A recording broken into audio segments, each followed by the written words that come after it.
ఏమిటి అంటే కేటీ రామారావు ఈ కేసులో ఒకవేళ జైలుకు వెళ్తే ఏమిటి, ఎవరు లీడ్ చేస్తారు పార్టీని?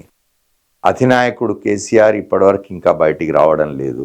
ఆయన ఎప్పుడు బయటకు వస్తారో తెలియదు, వస్తారా రారా తెలియదు. ఆయన పూర్తిగా అస్త్ర సన్యాసం చేసినారా, లేకపోతే సిద్ధం అవుతున్నారా మళ్ళీ పునఃశక్తితో, అంటే మళ్ళీ తన శక్తిని కూడగట్టుకొని మళ్ళీ ఒక నూతన శక్తితో బయటికి రావడానికి ఆయన ఏర్పాట్లు చేసుకుంటున్నారా అనేది వాళ్ళ పార్టీకి సంబంధించిన రెండవ శ్రేణి నాయకత్వానికి అర్థం కావడం లేదు, కార్యకర్తలకు అర్థం కావడం లేదు, ప్రజలకు అసలే తెలియడం లేదు ఏం జరుగుతున్నది బీఆర్ఎస్లో అనే విషయం.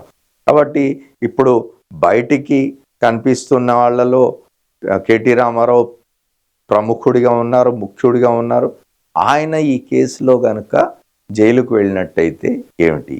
ఈ మధ్య కాలంలో తిహార్ జైలు నుంచి వచ్చిన తర్వాత బెయిల్ మీద కవిత, ఎమ్మెల్సీ కవిత, మాజీ ముఖ్యమంత్రి కేసీఆర్ కూతురు, ఆమె మళ్ళీ చురుగ్గా బయట రాజకీయాల్లో పాల్గొంటూ ఉన్నారు. ఆమె బీసీ నినాదం తీసుకొని, బీసీలకు రిజర్వేషన్లకు సంబంధించిన నినాదం తీసుకొని ఆమె మళ్ళీ యాక్టివ్ అవుతున్నారు.